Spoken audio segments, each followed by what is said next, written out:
기도드립니다. 아멘.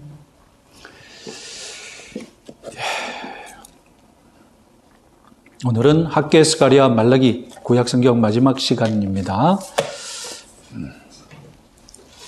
먼저 포로 후기 시대의 연대표를 한번 보겠습니다. 학개, 스가랴, 말라기는 소위 포로로 잡혀갔다가 돌아온 이후의 삶을 이제 이스라엘에 관한 예언인데요.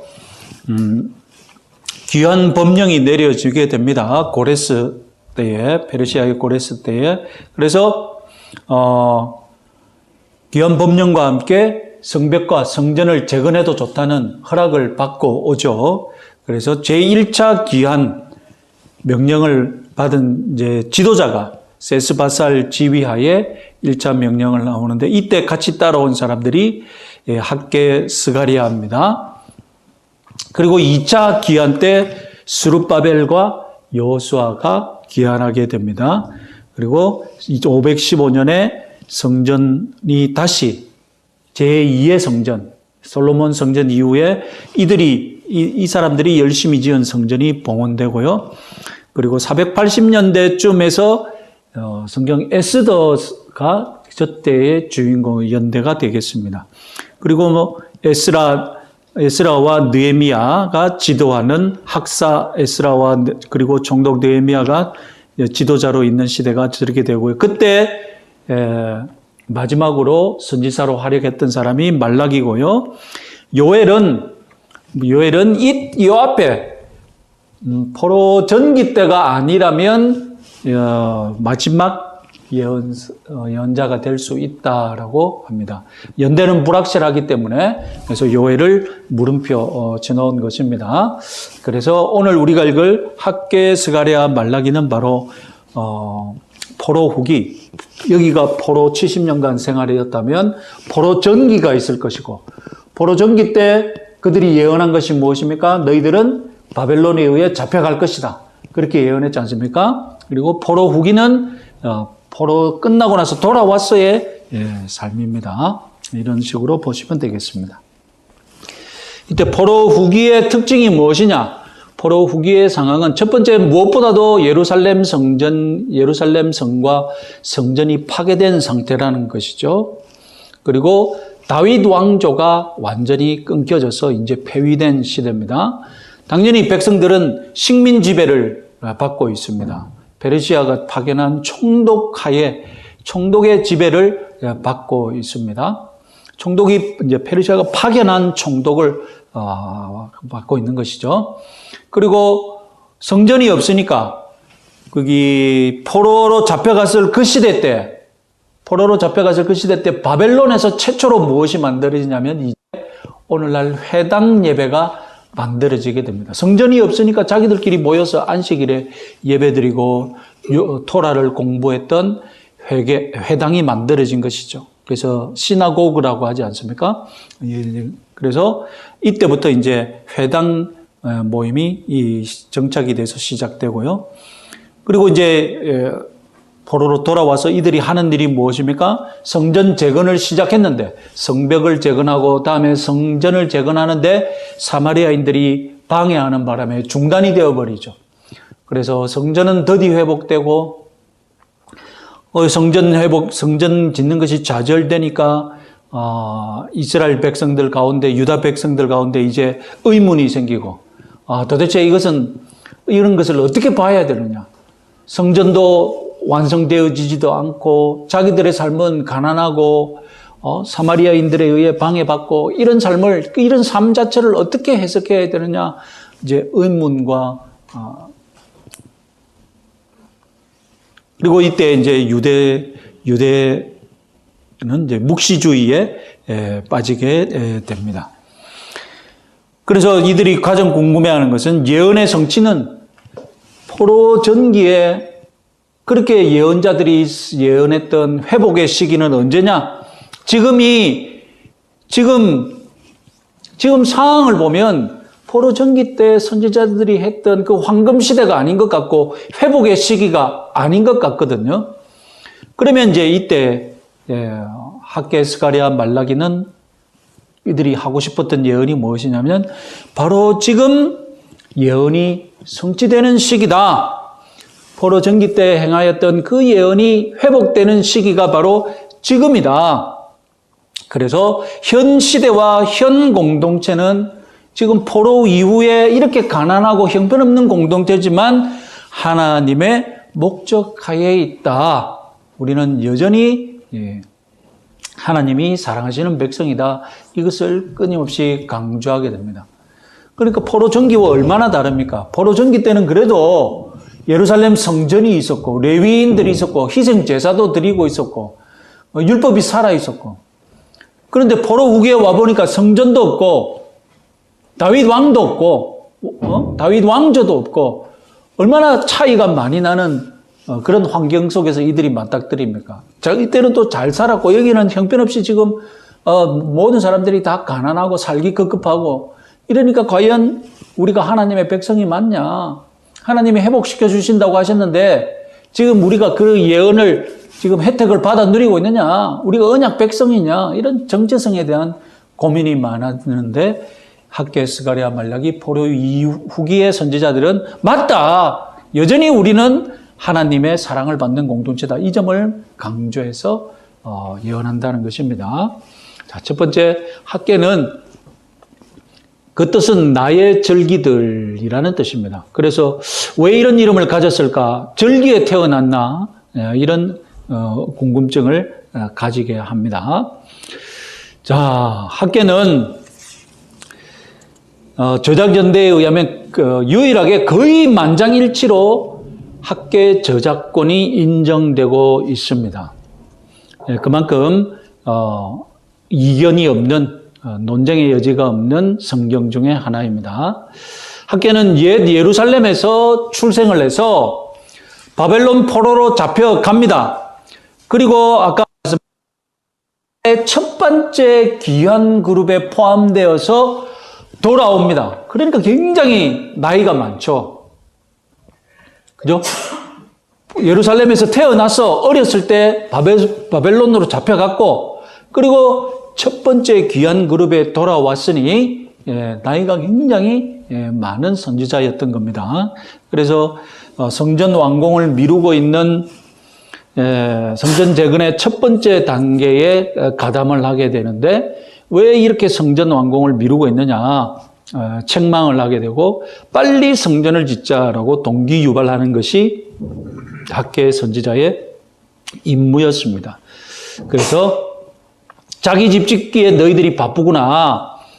그래서 1장 4절 우리 같이 한번 읽어보겠습니다. 너희한테는 지금이 벽에 널빤지에 붙여 잘 지은 집에서 살 때냐? 이 집은 황폐해져 있는데, 우리 성경은 좀 어렵게 번역을 해서 이렇게 되어 있습니다. 그래서 가난하고 귀환해서 와보니까 이 사람들이 살 집이 없는 것 아닙니까? 고대인들이 살아가면 웬만하면 땅 파서 막 움막 같은데 그런 거 살거든요. 그러니까 이들이 제대로 된 집을 지어서 살고 싶으니까 자기 집 짓기에 바쁜 거예요. 성전 건설은 더 늦어지고 있고.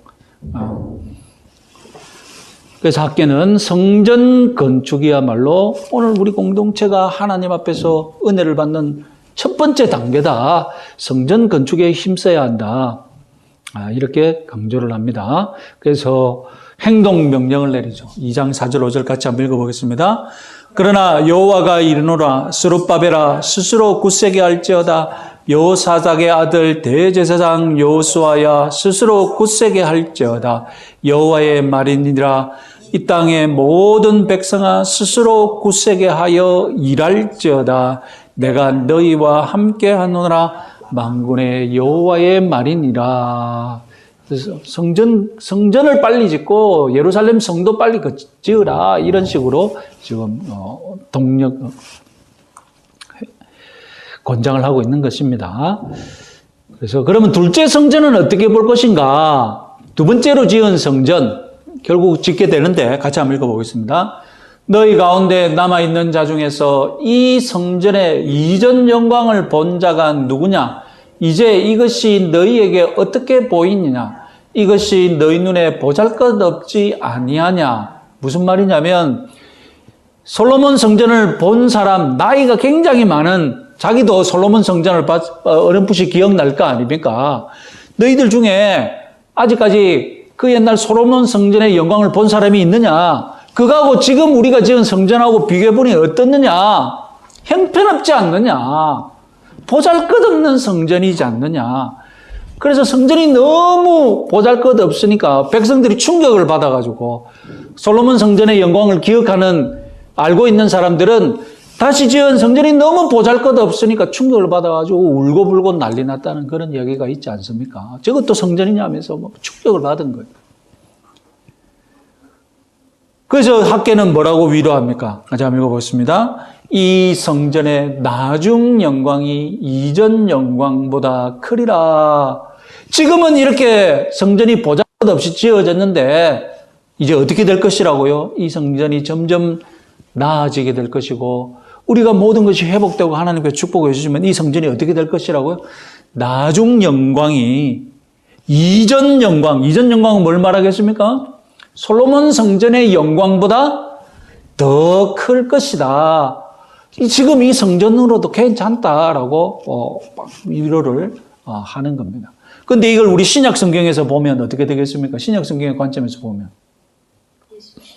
예? 이 성전의 이 나중 영광이 결국 누구를 가리키는 겁니까?